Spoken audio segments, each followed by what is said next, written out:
To introduce Amanda Brezzell, our speaker today, and talk about their work in food sovereignty and accessibility in Michigan. Amanda's experience includes hands in the dirt work, that side of things, creating urban gardens, running their own business, and directing Groundwork's 10 cents a meal campaign. Amanda studied at Eastern Michigan and Georgetown University, earning their BS and MS in a mix of hard sciences, public health, and African American studies. Amanda's work builds community resilience through education, organizing, and growing. I'm so excited to hear about their work and learn about the intersection of health, climate, and food security. I think we as MiCCA recognize that the health impacts that we're working to mitigate in the face of climate change are already a reality for so many. And so we're just so excited to learn from you, Amanda, and thank you for your work, and we'll let you take it from here. All right. Good afternoon, guys. And I will share my screen. Sorry about that. Perfect. I was going to say, you mind pulling those up? Well, it is good to be speaking with you guys today. I met Lisa back when I did it was a storytelling event for my organization, Groundwork Center for Resilient Communities. I work there as the policy engagement specialist for the 10 cents a meal program. It's always really interesting when you hear your bio, because I don't know, sometimes I think I just kind of forget a little bit about what I'm doing every single day. So thank you for sharing that, because I was like, oh, I do all of those things. I guess that's why I'm here today. I did want to say really quick, Lisa, you were just talking about the climate thing and, why is Michigan ranked where they're at? And it's actually from the policy side of things. Some of climate policy is what I tap into, but I mostly work on farm to table policy. And with the climate thing, it's because of the speed at which Michigan is reaching its climate goals. So like the timeline that we have is one of the more realistic timelines for reaching those specific like 25% or like 60% renewable energy to all of those things. So that's why Michigan is where it's at. It's not necessarily the quality of the bills being passed. It's more so the speed and the quick timeline. But that's really good to know. Thank you so much, Amanda. And that's yeah, true, even though they delayed it by 5 years. Yeah, because we're still the goals that we've set are, whether that's like to be completely carbon free or to use carbon capturing technology, those kinds of things. So it's really more so in that field, not necessarily this is the standard and Michigan has set the standard and they should be followed in that way. So it's more the policy side of things. Appreciate that. Yeah, for sure. Alrighty, so let's get into it. Lauren, do you mind going to the first slide? All right, so today I'll be talking, as I mentioned, I do farm to table policy, but today I'll be talking a little bit more about what I do with my farm and the work that we're doing here in Detroit. So the name of my farm and sustainable agricultural design firm is called Fennigan Farms. And just straight up, we are committed to supporting food sovereignty and community resilience in our home base of Detroit, Michigan. So we do that in a number of different ways, but we do it because we genuinely believe that having access to healthy food and consistent, reliable access to healthy food is a human right, but it is also a key component in building community resilience. My background is I did my master's at Georgetown in biohazardous threat agents and emerging infectious diseases. My emphasis was in agricultural defense, and that is where I studied more about community resilience and rebuilding spaces post man-made or natural disaster. So that could be climate change effects, it could be nuclear things, but it was run out of the Department of Defense. So most of what we focused on was how do you rebuild communities after there's been some sort of a disaster. For me, I felt like that was more so about how we equip communities to be resilient over time, so that no matter what happens, communities can take care of themselves, versus just continuing a cycle of charity that always leaves an imbalance of power and always leaves somebody having to ask for help. So in our work, we design indoor and outdoor spaces for sustainable growth, using ancestral technology and agrotechnology in order to keep the planet healthy. Next slide, please. So what do? We have 3 different models to build community resilience that we design and implement, and I'll get into them.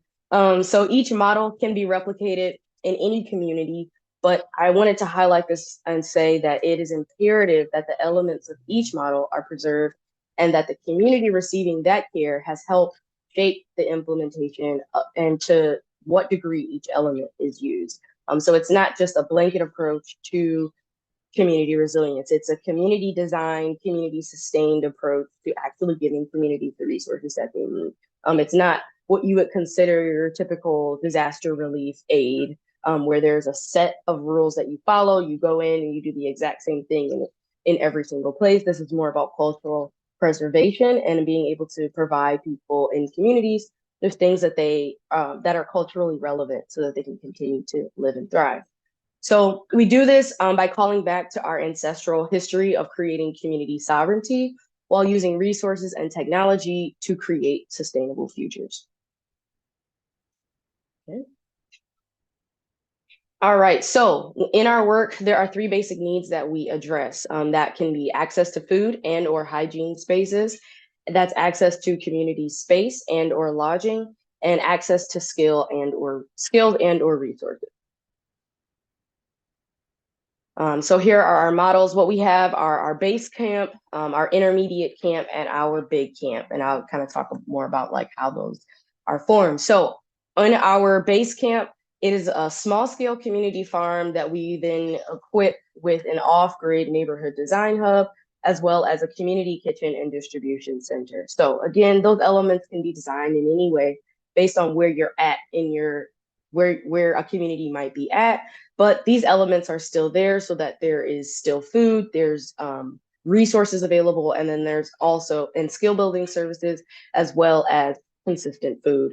That is added to in our intermediate camp with agritourism so that the community there can generate revenue. And it also will act as like a third space. So maybe this community decides that they want to put in a sunflower park where people can come and sit and just read during the day. It's just a third space, whereas another community might decide that they want to put in a maybe like a processing.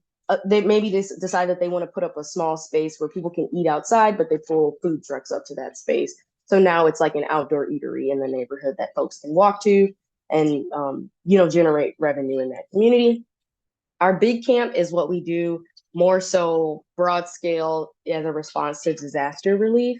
And that is, it has all of these same elements, but it's equipped with hygiene stations as well as tiny homes and storage units. All of these things are off-grid as well. So these are things that can act in your community right now during times of peace, but also are there and already built in infrastructure into the community so that in a time of not peace, there is somewhere for the community to go and generate the things that they need to sustain their community. Next slide, please. All right, so our design concepts include a couple of different things. I'll start with these 2. The first one would be Afrofuturism concepts woven into Afro-Indigenous land cultivation techniques. So all that means is that we draw from the past in order to create sustainable futures. We grow all of our produce organically using Afro-Indigenous land cultivation techniques, meaning we don't use any pesticides. We use a series of buddy planting, or might have heard it as companion planting, and a number of different natural pest deterrent methods like marigolds or lemongrass and things like that, that we plant interspersed so that we don't have to spray anything on our plants and everything is safe for consumption or to use, on your skin or anything like that, because we grow lots of herbs at our farm. We also design the landscape based on what is already present in the space first. So when we design landscapes, we go into the space to look and see, are there violets growing in the grass? Is there plantain there? Are we looking for what are native perennials that might already be in the space? So I'm not coming to cut down a bunch of stuff and put the garden in the spot.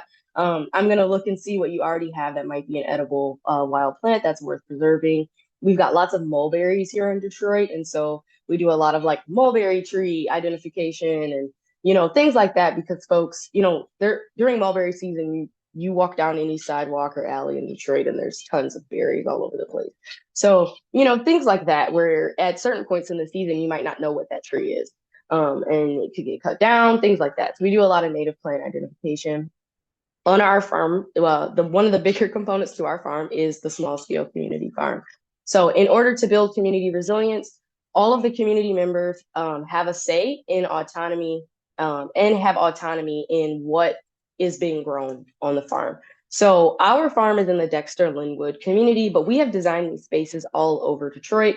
So in some spaces, they just wanted like the farm and some of these smaller elements like a farm stand or something.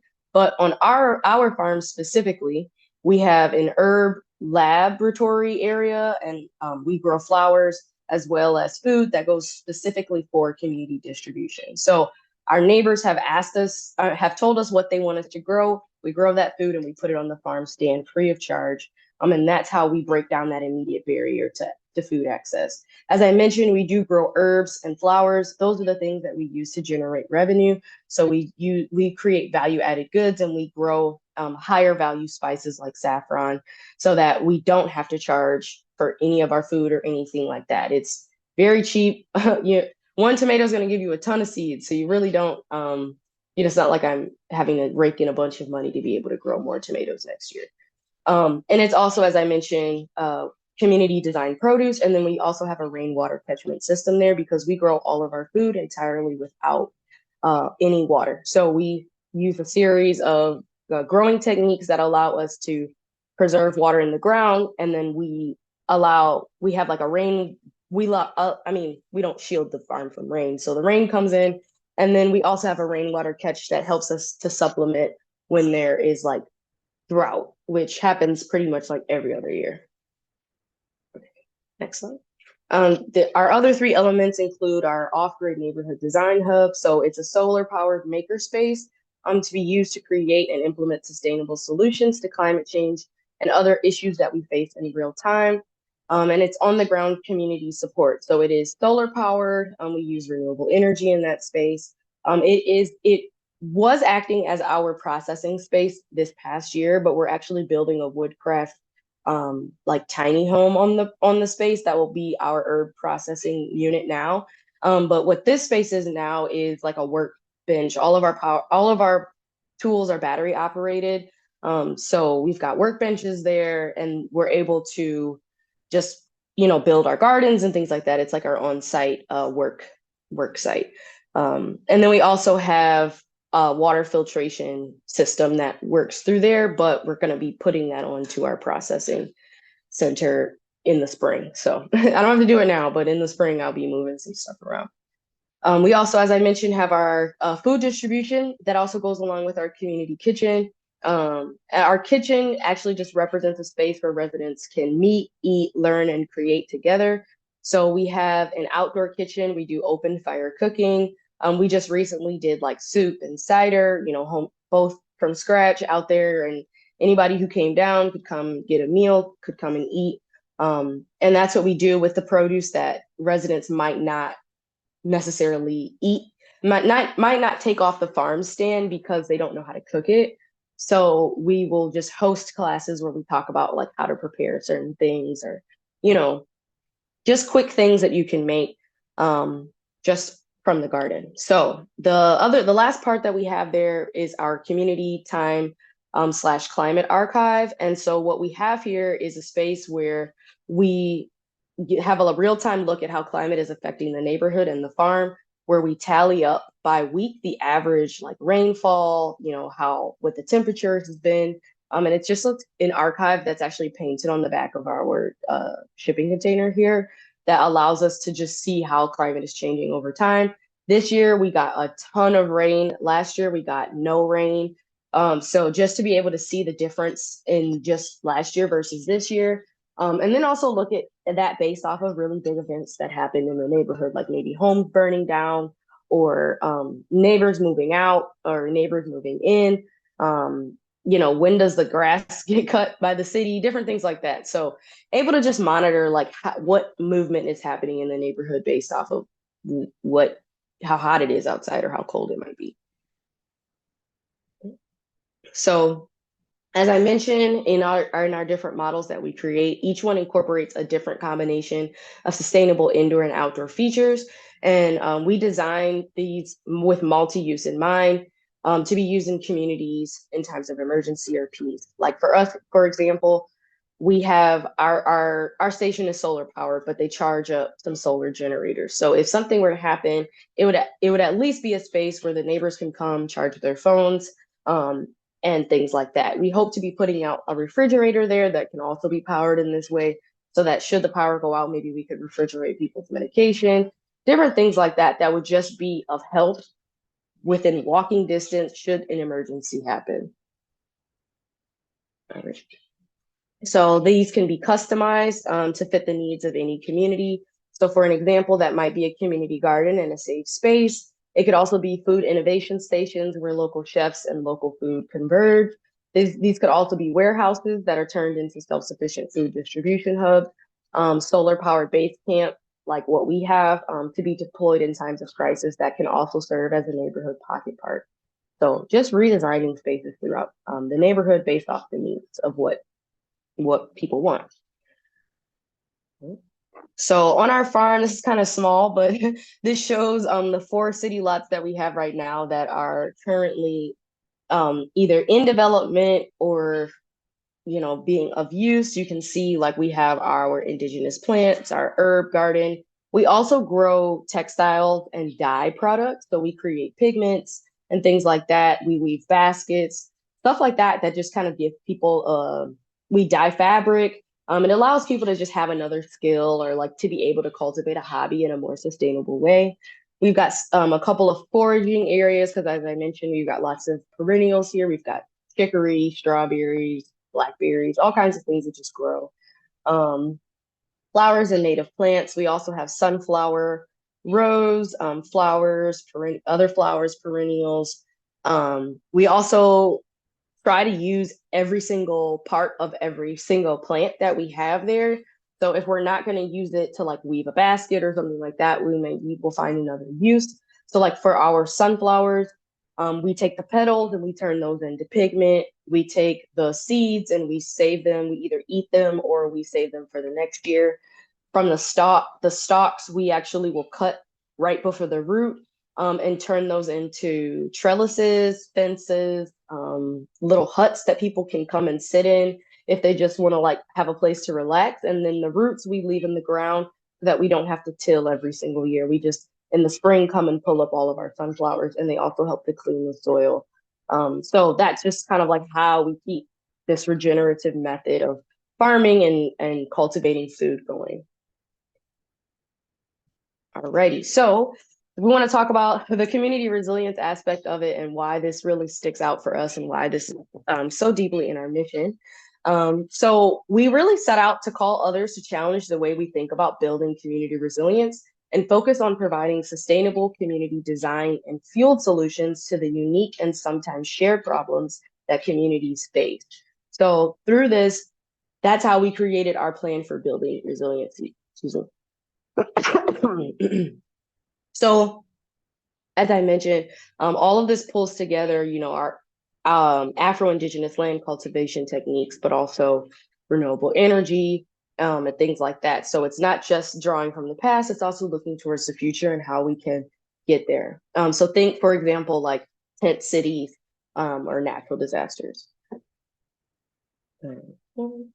So as I mentioned, we design these with multi-use in mind. So for example, if you were to create a system of emergency food support within your neighborhood, you can also use those same challenge to just eliminate food scarcity in the neighborhood. And those are things that we work toward. Or for example, if I can create a system for temporarily housing displaced individuals in my community, then I can, like after a house fire or something, then I can also use those same channels to create systems for housing security in my neighborhood. So if I can break down those barriers, then I can also use that to break down other ones. Another example would be, you might see, I don't know if you got like, a lot of the time when we think about cargo architecture, which is what we use, it is like done in a really polished way.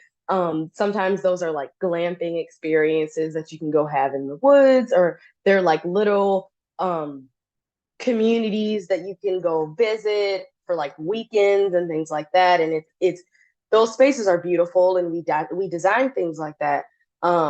But those things, like if I can find the permits and have the vacant land and do those things to create those spaces for tourists, then the community members in my neighborhood that need long-term housing, long-term stability, or even temporary housing could also be using those same things. Like I've already gotten the permits, I've already gotten the equipment, I've already done those things. So it's really just taking what we would normally assume is reserved for people who have like a lot of money, or people who are, just not hit with the same scenarios as other folks, and bringing that into a community of people who can like use those resources long term. So why? One of the quotes that I like to use is from Karen Washington. She's an urban farmer and just all around food badass. And I really, really respect her. And she says, healthy, when we're talking about food apartheid, healthy, fresh food is accessible in wealthy neighborhoods, while unhealthy food abounds in poor neighborhoods. Food apartheid underscores that this is the result of decades of discriminatory planning and policy decisions. It begs the question, what are the social inequities that you see, and what are you doing to address them? So from this, we look at that and we hold that, because we like to think like marginalized communities deserve to exist with options and autonomy. And so if we have the resources to put this in a neighborhood, why can't we use this to support the people who really need them? Why can't we use this to support the people who already live here versus the people that we're trying to bring into the neighborhood?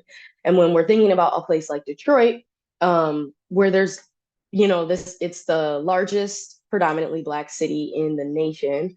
But one of the things that, Detroit is very unique. It's got a thriving nightlife. It's got a thriving, sports it's like got all of these things, and it's a really beautiful place. And I'm a Detroiter and I love Detroit. But what's frustrating is sometimes the design that goes into building Detroit really looks like, what are we going to do to bring all of the tourists here? What are we going to do to bring all the people who left and went into the suburbs back into Detroit? Like, what can we create to attract them here versus addressing the issues of the people who already live here, who never left, who still own their homes, who still want to be here, who still deserve to have a livelihood? So that's really where we come in. Next slide. So when we think about this, it's like, how does this translate, right, like into the clinic? Like, how does this translate into health? How does this translate into climate? And it's like, when you're talking with patients, it's important to acknowledge the structural inequities that exist that can be barriers to consistent nutrient-dense foods. So when recommending lifestyle changes that patients don't have full autonomy over, it's key to address what those barriers actually are. So for example, that can be like, and if you're talking to your patient and you're saying, hey, there are some really, there are some lifestyle changes that you could make so that this isn't so, basically, there's some lifestyle changes that you could make so that you don't have to be on this medication anymore, or so that you can lose a little bit of weight, or whatever reason you're suggesting it. It's important to understand the relationship between farmers markets and SNAP and EBT benefits, right? And being able to offer that as a resource and being able to say, I know it's difficult right now to be able to purchase food consistently if that's what you're dealing with. Did you know that you can use your SNAP and EBT benefits at the farmers market and you don't have to pay anything? And in fact, they've got programs that will double that. So you can actually use double your EBT if you just shop at a farmers market. Supporting food pantry and food hub operations in your hospital or close by, so that those can be resources for your patients as well. And then begin partnering with farmers or growers to provide food if you really want to go that far. Like having a garden or a CSA, or offering outdoor movement classes so that folks once a week can come by and just breathe outside together. So it's important to consider how cultural foods and customs are important in maintaining that healthy lifestyle, so that you can decolonize and destigmatize your own plate. And then when you are talking to patients about like, hey, maybe don't eat this thing anymore because it's causing this. It's like, but why are they eating this? Is this a cultural, is this part of their culture? Like, is this part of their diet? Is this part of like their livelihood? And then how can we then adapt to that? How can we then make that something that's like, maybe cook it like this, maybe use this, a little bit more of this instead of this, so that you can change how that works. I like to use the example of soul food. So, you know, in the Black community and outside of that, people assume that soul food is like fried chicken and mac and cheese and cornbread. And like, these are all things that are, you know, carbs and cholesterol and things like that.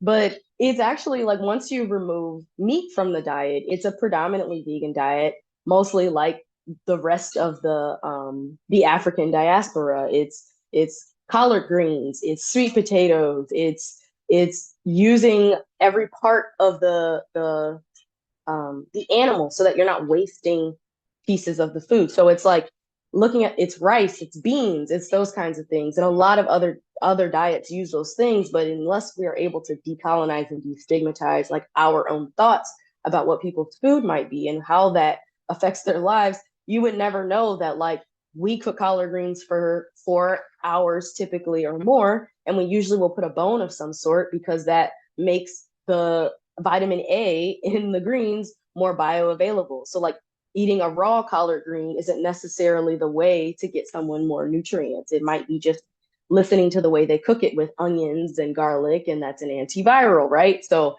learning those pieces of folks' culture that you could continue to talk about and amplify when they're sitting and talking with you. So how do we address structural inequity in food? So we do a couple of different things. I can't even say a couple, it's just kind of a list. We do a lot of different things. We work with the Detroit Food Policy Council. So that's like a way for us to look at and inform local food policy. To be able to say like, this is how food moves around Detroit and the surrounding areas, and how can we put food on the plates of the people who need it. And that gives us an ability to look at everything. Like right now, the animal ordinance is happening, which will allow people to keep bees and chickens and things like that legally within the city limits. There's also other things that are going on for like meat processing. So we've got Eastern Market here, which is the very first open air farmers market across the nation. And so they're putting in a local meat processing plant there so that people can come with the things that they raise and to be able to actually process their meat and have that like local grass-fed option that was right down the street. I also work with the Detroit Black Farmer Land Fund, which allows us to look at and inform local, state, and national food policy and land sovereignty. I work more specifically with MDARD with Fennigan's Farms, looking at how Black and other marginalized or small farms are excluded from the USDA and the Michigan Department of Agriculture and Rural Development. You know, urban farmers were not even classified as farmers up until very recently, which meant that farming resources that would come for like tractors or smaller equipment or anything like that we would need to continue to grow food in the way that we do, we didn't have those supports. And so it wasn't until we were even acknowledged as farmers that we were able to have those kinds of support. The way that I grow food, I mentioned, is not unique to my farm. There are over 70 farms here in Detroit, and none of them use pesticides. It is very uncommon to go to a farm here and someone has sprayed something other than neem oil on their plants. So the way that we grow food here has historically been climate smart, climate forward, but it was not recognized in the state as being anything that could be used or shared or anything like that, because we weren't even recognized as farmers. So that has been a really, really important piece of our work. And we also work with the Detroit City of Design. Detroit is a city of design, which is part of UNESCO, which is part of the United Nations. And so we work as sustainable designers. We are the only sustainable agricultural designers in the world. And so we are able to work specifically with Detroit City of Design to create more sustainable ways that we address disaster relief across the globe. We also do not sell produce. if you come to our farm, if you can make it to our farm, you will eat for free. And there's no questions asked. And that allows us to break down that immediate barrier to food access. If you can get to us, then we will feed you. And we are working toward figuring out ways that we can get more food out to other folks who can't necessarily get to us. We also have our land back and labor acknowledgement. So in our land acknowledgement, we don't just talk about how we are on Anishinaabe land. We talk about how we grow in partnership with the Anishinaabe community, and that there is space reserved on our farm to grow specifically in community with the Anishinaabe people who want to preserve their foodways, or other transplants to Detroit who want to preserve the cultural foodways of the indigenous people on Turtle Island. So it's very important to us that we actually are working toward providing land back to our community, especially because although we are Black farmers, it is still important for us in our quest for self-determination to give the people who we still had to dispossess of land a space to preserve their culture. And in our labor acknowledgement, we talk about how we are a Black and queer farm who grow food because we want to, not because we have to, not because we are enslaved. That is not a luxury that our ancestors were provided. Thus, when we work, we take breaks, we hydrate, we rest in the wintertime.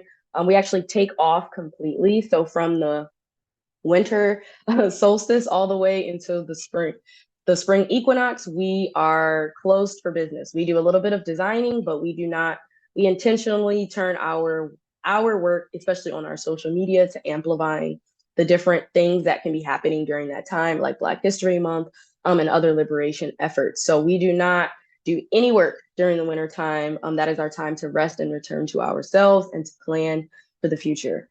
We also make sure that everyone who works on our farm is paid a substantial wage. You will not work for free on our property. We don't believe in that.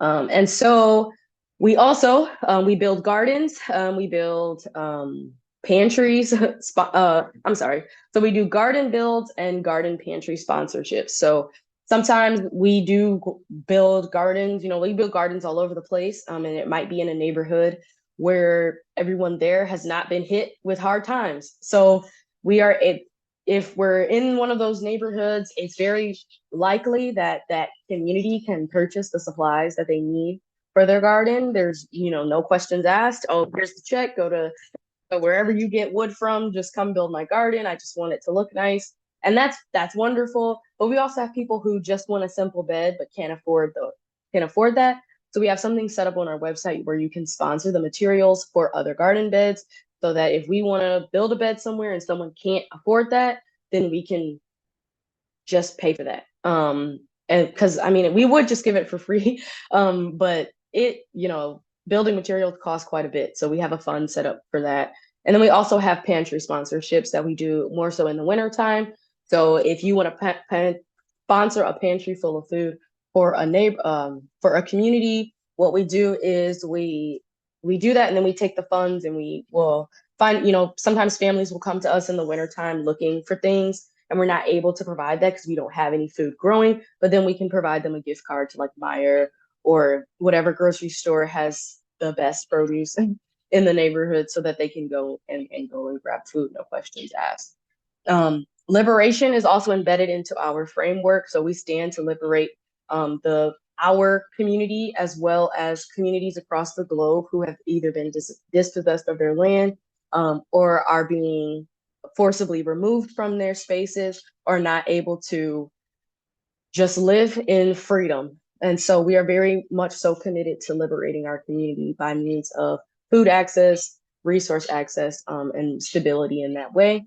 We also work towards decolonization of foodways. And so talking about preserving those foodways, talking about why they matter. Me being able to come to this space and talk to you guys about how and why I cook my collard greens.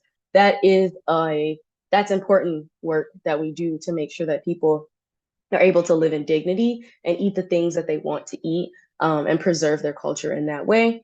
And then all of this comes together to be community designed food stability. So how do you want to eat? What do you want to eat? And how can we continue to sustain you in that way? And if we're growing something that no one eats, we stop growing it. we maybe will just like donate that crop to some food rescue or something like that. But we stop growing it, or we'll cook it into something that people will use. That way we're not just like wasting food and having to compost everything. All right, so that is us. Thank you for listening. We can take some questions now if you have any. But you can follow us at Fennigan's Farms on all platforms. I will say our Instagram is way better than all of our other platforms. I don't know if you guys are on there, but we do a lot of videos and a lot of video teaching on there. Or you can just check us out at fennigansfarms.com. That is perfectly fine. There you'll find both our land and labor acknowledgements and how we seek to improve the lives of our community. Wow, Amanda, that was just an incredible presentation. What you're doing is so inspiring and honestly humbling. I'm just really, really impressed, honestly. And I'd like to open it up for questions. Lauren, do you want to field the questions and I can shut up for a change? Sure, I'm happy to do that. Yeah. Not to shut you up, but I'm happy to do that. I think Cheryl has a question. Oh, Here, look at me jump in. should we send our questions in the chat or can we just ask a question? I No, I think either think way. go There for it. are some in the chat already, and then Cheryl has one to raise her hand. We'll have Cheryl go quickly, and then we'll go into the chat. Okay, first of all, you're a miracle worker. You're amazing. You're impressive. I mean, I can't think of enough superlatives to describe you and your work. Number one. Number two, what do you need? You know, a lot of us on this Zoom meeting are working towards a better farm bill. What's on your wish list? What do you want?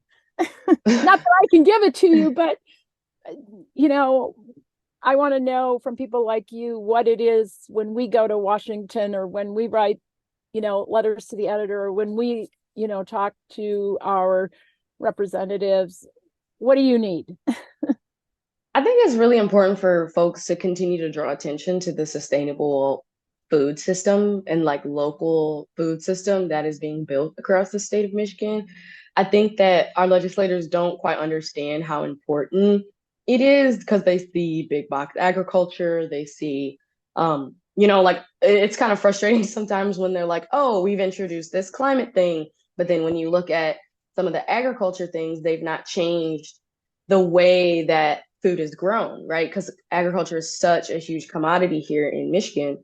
But I would say that like when you have the opportunity, using that time to shift that perspective and talk about like how small farms and not just urban farms, right? Like like rural farms, like small rural farmers are not able to sustain themselves. And it's because we're not really talking about how important that like small farms are and like how community farms are and like how local food is. So it's really, really important, I would say, to like continue to drive home that for climate reasons, for national security reasons, for community stability reasons, it is really, really important to uplift those who are farming specifically for neighborhoods, farming on that smaller scale. We're trying, and I would, food security, nutrition security, everything you mentioned. I mean, that is, we are emphasizing that. I don't know if they're listening or hearing, but anyways, fantastic work. Yeah, maybe I'll go back to Andrea's question, which I think is about that question of scale. And she was asking how big can that community be? And maybe I'm just interpreting that as scale when we're thinking about the size of the community to the size of the farm. How is a community defined or formed in a city like Detroit? Was her question. Yeah, I feel like that is really, really unique to the person doing the project, especially because in Detroit, we're mostly split up by neighborhoods that have historically been split up by specific cultures. So there's also block clubs in a lot of neighborhoods. There's, community centers, recreation centers. So it's really just kind of like who is in your network, who is there. For our farm specifically, it's those within walking distance. We're in the Dexter Linwood community. So it's some folks that are in walking distance. It's mostly like the 7 or 8 blocks on either side. And then across the two major streets, anyone who's coming in that area. So it's really like our neighborhood. Usually in Detroit, your community is defined by whatever neighborhood you live in. So we're in Dexter Linwood, so it's mostly like that. But there's there's a lot of people here, so it kind of just depends on what and a lot of different cultures here, so it kind of depends on where you are.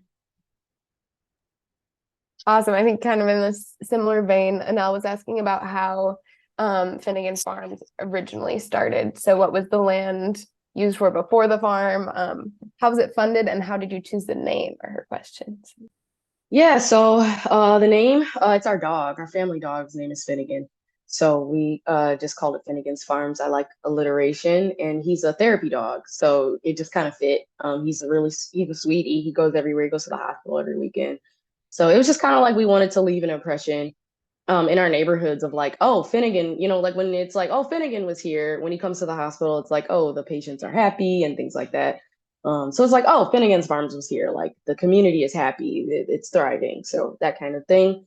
How is it funded? So we're an LLC. So we started as I mentioned, we're a sustainable agricultural design firm. So we do design work, and that is really like what funds everything. We also grow high dollar crops that can be sold or turned into value added goods like honey, tea, things like that. So those things, and flowers. We do like flower pop-ups and stuff like that. So that takes care of that. We also have agritourism on our farm, so we have like a tea house and things like that. And pay what you can, pay what you want. But for the most part, we do a lot of like design work. We also just received a grant as well from Design Corps, which will take care of all of our funding for next year. And then we can also apply for different grants for like land projects and stuff. And it got started initially because I had just finished my master's. I was over in DC. I used to walk past this massive tent city every day, and it just looked so unsustainable. And I was studying community sustainability and was like, this is ridiculous. And I went home. I graduated in 2019. I came home to Detroit and was like, what are we gonna do? And my sister and I are in sustainability, and both started out like pre-med. So we had all this biology and chemistry background. So we were like, what do we do? So we just started showing people how to cook things from their garden, talking to people how to like preserve food.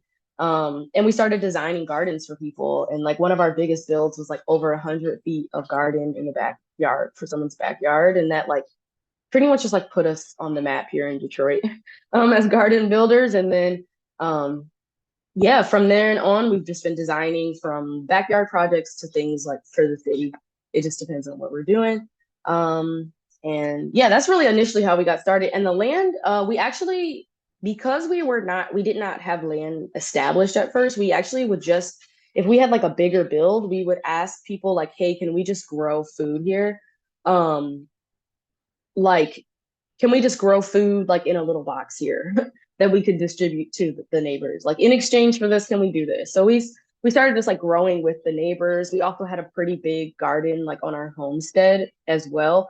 Like when the pandemic happened, my entire family moved back into like my family's home. Like my family's like home. So it was like 3 generations, and we all were there for like a year and a half, just like didn't go anywhere. So we were just growing food and designing, and that's really how we got started. So eventually we did come across some land. We got connected because there were some elders taking care of land, and they could no longer physically do it anymore. And they were like, hey, can you come help us? One of those elders who was very instrumental. His name was Brother Naeem. He passed away shortly after we started growing food there. And we've just continued to stay on that land and expand and to thrive on that legacy. Initially, there were apartment buildings that used to be there. So if we dig too far down, we hit foundation. And that can be frustrating, but that's how we got there. And I am familiar with Growing Hope in Ypsilanti. That's actually my sister's the farmers market managers for like the Ypsi market. So pretty familiar with them. They're down the street. Someone mentioned that in the chat. What was the quality? You mentioned that underneath, you sometimes hit concrete, but what was the quality of the soil then when you started working on it? So we do no-till. The only time we ever dig into the ground is when we need to put a structure there. Like our rain structure is the only thing that's like embedded in the ground. So it's really rocky. It's just like, just rocks. I mean, we're purchasing a lot right now, and right next to it, they demolished a house at the beginning of the year, like in March. And I just watched them infill it with rocks. So I mean, it's just like it's usually just rock. Like in some areas there's like rocks and things like that. In other areas there's nothing because it was just like a backyard. But you can usually tell because the stuff that's growing where there was nothing, where there already was just land, are things that have deeper roots, like the chicory or the violets, things that are like, oh, there wasn't anything here. This was just a backyard.